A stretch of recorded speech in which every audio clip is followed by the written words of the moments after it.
Elsewhere, the Nobel Peace Prize-winning economist Muhammad Yunus has been sworn in as the head of Bangladesh's interim government. The swearing-in comes days after Prime Minister Sheikh Hasina was forced to resign and flee to neighboring India. The 84-year-old took the oath during a ceremony at the presidential palace in Dhaka on Thursday night. It was attended by political leaders, civil society leaders, generals and diplomats. In his oath, Mr. Yunus vowed to uphold, support and faithfully discharge his duties as an advisor to the interim government in accordance with the constitution. He is expected to head the transitional government until new elections are held in the coming months. Fugitive ex-Catalan separatist Carles Puigdemont has evaded a massive police hunt, fleeing Spain in the process. And that's according to his party Secretary General Jordi Toro, who was speaking in an interview with the local radio station. Spain security launched a search for him on Thursday after he made a shock return to the country, gave a short speech to crowds in Barcelona, and then disappeared. After about 24 hours on the run, Mr. Puigdemont returned to Belgium, where he currently lives. The Spanish Supreme Court is interrogating Catalan police over his disappearance. Mr. Puigdemont is wanted in Spain on charges linked to a failed bid for a Catalan independence in 2017. An Iraqi teenager has been detained in Vienna in connection with investigations into an alleged plot to strike a Taylor Swift concert in the Austrian capital. According to authorities, the 18-year-old Iraqi national is said to have come from the same circle as the main suspect, a 19-year-old Austrian with North Macedonian roots. Officials say the main suspect, who had vowed loyalty to Islamic State, was planning a lethal assault among the estimated 20,000 Taylor Swift fans set to gather outside Vienna's Ernst Happel Stadium. The U.S. pop star had planned concerts in Vienna on Thursday, Friday and Saturday, but all three were cancelled late Wednesday over security concerns. And residents are fleeing villages in Greece following a devastating wildfire. The raging blaze in the southern part of the country has continued to ravage trees and infrastructures, and it's now advancing towards villages. According to authorities, the fire, which reignited in the villages of Amari and Agios, is now out of control. Firefighting efforts are in full swing, with teams from Athens joining local crews. 4 aircraft, 2 helicopters and 2 planes are actively dumping water in the blaze to contain it. Now let's talk space exploration, where China has taken a major step forward in its bid to create a rival to SpaceX Starlink. It does this by launching this week the first of what it hopes will be a constellation of 14,000 satellites beaming broadband internet coverage from space. According to authorities, 18 satellites were blasted into low Earth orbit on Tuesday. The constellation, hailed as China's answer to US-based SpaceX Starlink, aims to join a handful of planned or operational large-scale space projects from providers in various countries offering broadband satellite internet services. Well, Elon Musk is not only the richest man in the world, he is also extremely controversial. That should not necessarily reflect on his companies, which include electric car maker Tesla, as well as social media platform X, formerly known as Twitter, but it often does. Germany's biggest retailers are ending partnerships with Tesla and no longer buying the company's cars. Well, I'm joined now by Lars Holter with Deutsche Welle in Berlin. Lars, it seems Elon Musk is losing a major customer in Germany. What more can you tell us about this? We're talking about Rossmann here, that is one of the biggest drugstore chains in Germany with over 4,000 stores, 56,000 employees and annual revenues of way over 10 billion euros. So we are indeed talking about a major company, even though it might not be well known internationally. Now, Rossmann has announced that the company will no longer buy any Tesla cars. And why is that? They say that Tesla founder and majority owner Elon Musk has positioned himself way outside outside the company's value system. They say at Rossmann they are dedicated to lowering the carbon footprint, among many other company goals, and they are doing what they can to fight climate change. And now that's why they started acquiring Tesla cars in the first place. After all, it used to be in 2018, Elon Musk wrote on Twitter, and I am quoting him here, Tesla exists to help reduce a risk of catastrophic climate change, which affects all species on Earth. Well, that is no longer apparently what Musk seems to stand for. He is, as is well known actively and aggressively supporting Donald Trump in his current run for U.S. president. And Trump, of course, has famously called climate change a hoax and is actively supporting the use of fossil fuels, among many other policies that Rossmann apparently has a problem with. And this is not the first time that a company moves away from Tesla, once the hottest brand in electric vehicles. What's going on here? Indeed, there's a bunch of other companies that have also ended their business relations with Tesla. There's German software giant SAP, but also, and that is probably even more significant, there's rental car companies like Hertz and Sixt. All of those have recently announced that they would no longer be dealing with Elon Musk's car maker. However, they have not really mentioned any policy conflicts directly for them, and especially for those rental car companies. A main problem with Tesla was the volatility of the car's prices.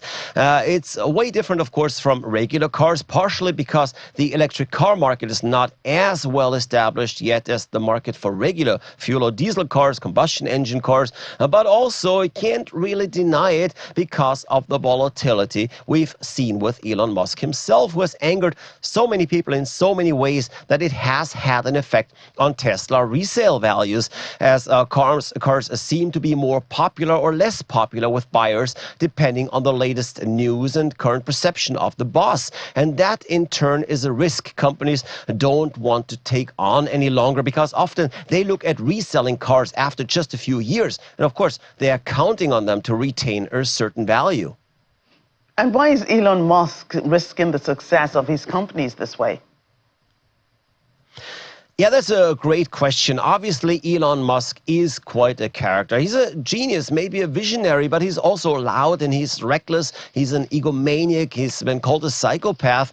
And it's not totally surprising that he's joined forces with Donald Trump. Now, what exactly is behind it? It's hard to tell. Maybe those two are just drawn together. Maybe it's because Musk knows that as a multi-billionaire, he's likely to do better under Republican tax policies. After all, Donald Trump and Republicans in general have often lowered taxes for the super wealthy, while Democrats on the other side are clearly intending to achieve a more fair tax system by raising taxes on the rich, among other things. Now, the alliance that he made with Trump might very well help Musk with some other businesses, including X, of course, that is the former Twitter. That social media service has pretty much become a propaganda tool for the right wing. And maybe Musk values any potential upside there more in a way that so that it justifies the risk he's taking with Tesla and other ventures. Lars, thank you for your time. Let's move ahead. We're in Africa now. Anti-government protests have returned to the streets in Kenya, resulting in injuries and more than 170 arrests. The demonstrations, though smaller in scale than previous ones, were marked by youthful protesters who marched through streets in 6 of Kenya's 47 counties, chanting anti-government slogans and displaying placards with various messages. In the Kenyan capital of Nairobi, normal business was disrupted in the central business district as shops remained closed and office workers avoided the area. Public transport was largely halted as minibus operators withdrew their services and their vehicles for safety reasons. Security officers engaged in running battles with protesters, using tear gas and rubber bullets to disperse them. There were also reports of live ammunition being used by the police. Earlier, my colleague Layo Laride spoke with Kenyan journalist Cyrus Ombati on the latest demonstrations. Seems that this protest has still persisting, despite the earlier promises by the organizers that it will end. But then there were issues which the president had promised, which have not been addressed. So that's why we're seeing that they are persisting. And like yesterday, as you said it very clearly, they were being held all over the country, and apart from few towns where we saw a number of protests happening here and there because given what happened yesterday, there were almost 174 people arrested out of this protest, even if the protests are allowed in the country. These people are demanding a number of issues, including the war on corruption being intensified. People who are being appointed to the government is clean, integrity issues, which the president does not seem to be addressing. Issues to do with unnecessary spending on government money, which the president not actually addressed for so far. Now, talk to us about the new cabinet members that have been sworn in. We understand they were, sworn in on Thursday, and we understand some of them are from the opposition party, and also some are returning to new portfolios. Yeah, actually, remember this thing happened yesterday, the day the protests were being organized by the same group, Gen Zs. It was meant to deflate the protest itself. The president actually reached out to the opposition leader, Raila Odinga, to give his people so that he can join the government. He's calling the broad-based government so far. This was part of the efforts now to contain the protests which are being held all over the country. Some of those people came back to the government that had been in his former government, and the move was also seen as an abuse because the protesters were demanding that they leave government, but then the president decided to return around 6 of them.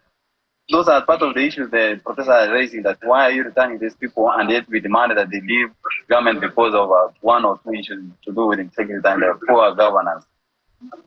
Now, talking about the president, I mean, one constant demand from protesters since this all began is his resignation, the president's resignation. How is he, responding to this? Well, to me, even that is not tenable for now because as I had told you earlier on, currently we don't have an electoral body. If the president resigns, as they are demanding, which is what I don't see him doing that, it's either we have a deputy president taking over or the military. That will now cause more chaos. That's why the president said, give me time, let me implement what you are demanding. For example, he's saying that give me time, we constitute a new electoral body. Then if by, for example, say next year, we have a new agents for elections, he can now say that we have something to do with a snap election if this process persists. But as it stands, they are going down as compared to the past incidents. And when we return, blooming lotus flowers reveal breathtaking landscape for picture lovers in Vietnam. Do join us again.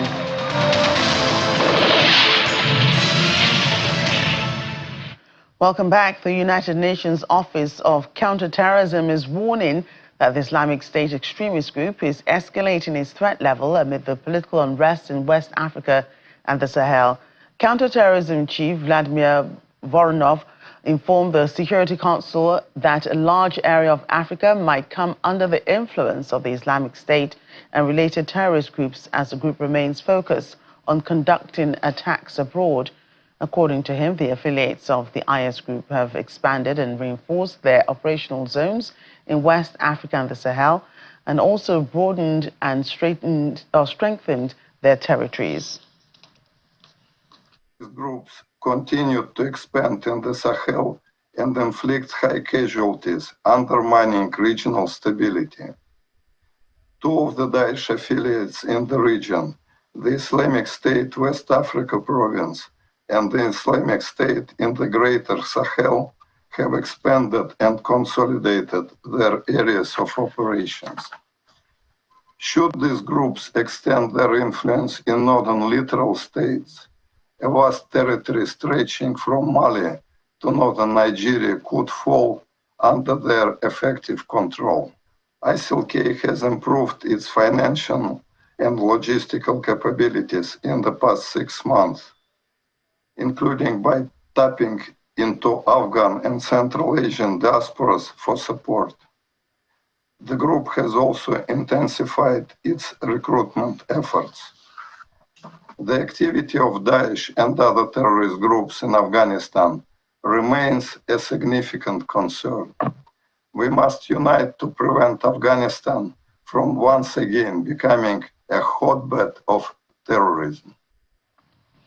A U.S. court has convicted a Mozambican former finance minister over a 10-year conspiracy that triggered the worst economic crisis in his home country since independence. Manuel Chang was found guilty of accepting payoffs through U.S. banks for approving secret loans. He denies the charges, and his lawyers say he plans to appeal the verdict. The loans were intended to pay for a fleet of tuna fish ships and other projects leading to the affair being dubbed the tuna bond scandal. However, the loans were plundered, leaving Mozambique $2 billion in debt. Chang was arrested in South Africa in 2018 and extradited to the U.S. the following year to face fraud and money laundering charges. The Mozambican authorities had wanted Mr. Chang to be sent back to be tried on home soil. Instead of in the U.S., he will be sentenced later, potentially facing 20 years in prison. Analysts say it's one of the biggest corruption cases seen on the African continent. And South African President Cyril Ramaphosa has acknowledged that even after 30 years of democracy, black and colored women in the country remain the most severely affected by poverty. Speaking at the Women's Day commemoration at Dennis Nell Stadium in the Northern Cape, Mr. Ramaphosa highlighted that this group continues to face the greatest challenges in accessing jobs and opportunities, remaining at the bottom of the economic ladder. And this happens in companies and other institutions where men are seen as people who should earn more than women. What is so much more important for a man to earn more than a woman? Nothing. We're all empowered with the same brain power, and maybe women have better brain power than men. And so we must earn the same. On average, women earn a quarter of their income from grants compared to a far lower percentage for men. We must therefore create more jobs and more economic opportunities for women so that they are less vulnerable to exploitation and abuse. Can robots help us live in harmony with nature, or can they assist us to live a more environmentally friendly lifestyle?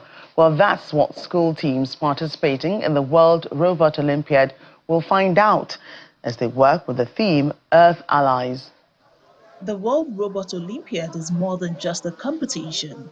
It's a global platform where young innovators can come together to showcase their skills in science, technology, engineering, and mathematics.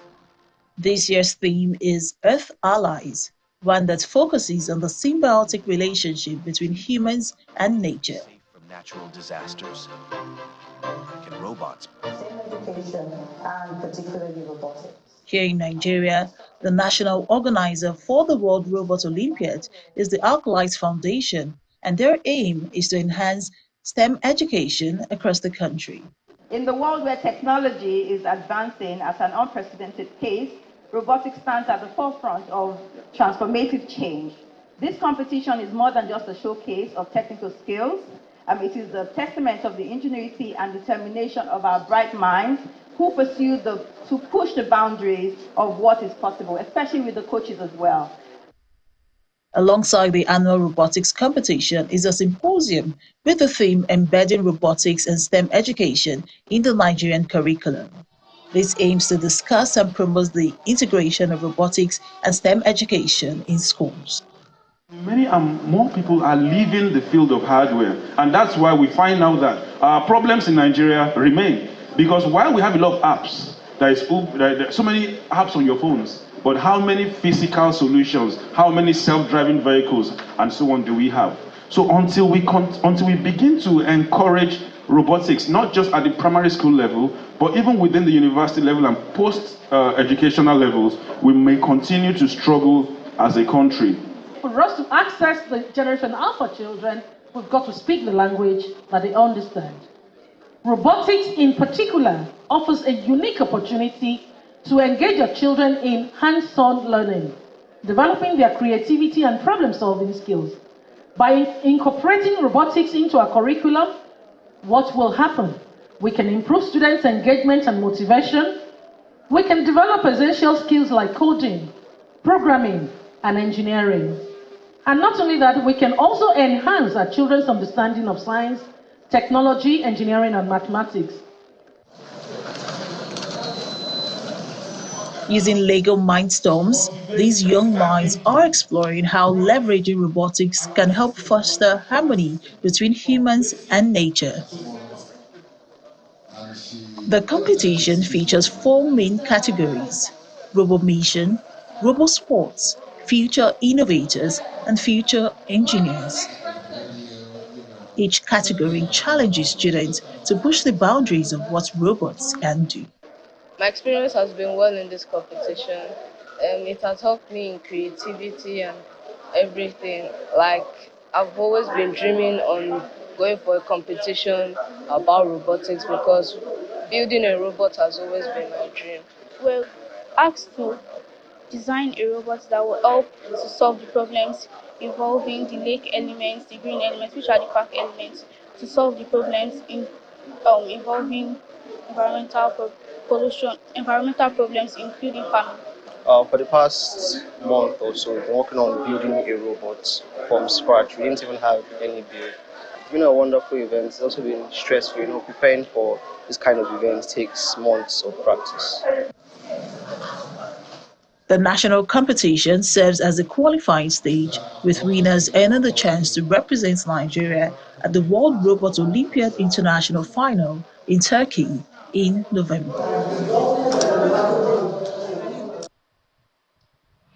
A tranquil oasis brimming with spectacular lotus flowers has emerged on the outskirts of Ho Chi Minh City in Vietnam. The spot offering an escape from busy city life, attracting photographers and nature enthusiasts alike. At the Tam Da Lotus Pond, a vast sea of pink flowers greet visitors in traditional Vietnamese clothing as they enjoy its natural beauty and pose for pictures. The lotus flowers are at their most spectacular from June until September every year. With its unique charm and the opportunity to capture stunning photos, the Tam Da Pond has become a favorite destination among social media enthusiasts. Such beauty. Well, that's our show for the week. Thank you so much for watching. I'm Joke Rogers.